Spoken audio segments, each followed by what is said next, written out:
उद्धव ठाकरे यांना बाजूला करून सत्तेसाठी राऊतांनी बैठका घेतल्या। हॉटेल हयातमध्ये संजय राऊतांनी 2 बैठका घेतल्या। बैठकीला अजितदादा, तटकरे, नार्वेकर उपस्थित होते।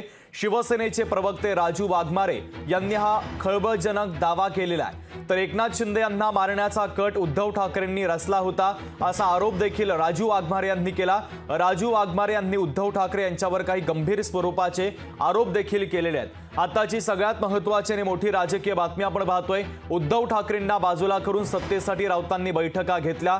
शिवसेनेचे प्रवक्ते राजू वाघमारे यांनी आता ठाकरे आणि राऊत यांच्यावर गंभीर स्वरूपाचे आरोप केले आहेत। एकनाथरावजी शिंदेंना ठार मारण्याचा कट हा उद्धव ठाकरेंनी रचला होता।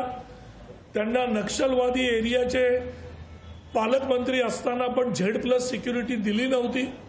त्यांच्या एका सहीने ती सिक्युरिटी मिळत होती, पण ती दिली नव्हती का तर एकनाथरावजी शिंदेंचा जीव गेला पाहिजे, म्हणजे ते बाजूला होतील आणि आदित्य ठाकरेंना मुख्यमंत्री करता येईल।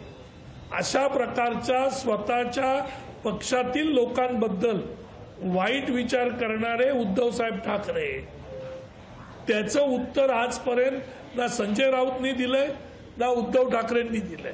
आणि हा आता दुसरा गौप्यस्फोट आहे की ही मीटिंग हॉटेल सकट सांगितलेली आहे।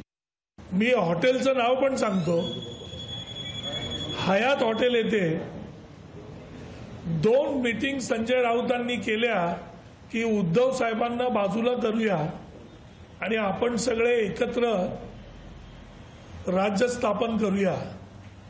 अशा 2 मीटिंग संजय राऊतांनी महाविकास आघाडीच्या काळात घेतल्या आणि आता तेच संजय राऊत महायुतीबद्दल आणि जनतेचे मुख्यमंत्री आदरणीय एकनाथरावजी शिंदेंच्या बाबत उलटसुलट विधानं करतायत।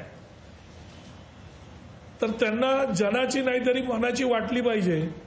दरम्यान यानंतर आता आदित्य ठाकरे यांनी काय प्रतिक्रिया दिली आहे, आदित्य ठाकरे यांची प्रतिक्रिया आपण ऐकूयात। मला वाटतं ह्या काही ह्याच्यात जास्ती जाऊ नका, जे काही अफवा आहेत ते चालू राहतात। आपण पाहताय आज राऊत साहेबच एक मोठा मोर्चा लढत आहेत आणि जेलमध्ये गेले, म्हणजे या डरपोक गद्दारांसारखं नाही केलं, जेलमध्ये स्वतः गेले, बाहेर आले तरी उद्धव साहेबांसोबत निष्ठावंत राहिले। लोकशाही मराठी ऐका, पहा, जागरूक रहा।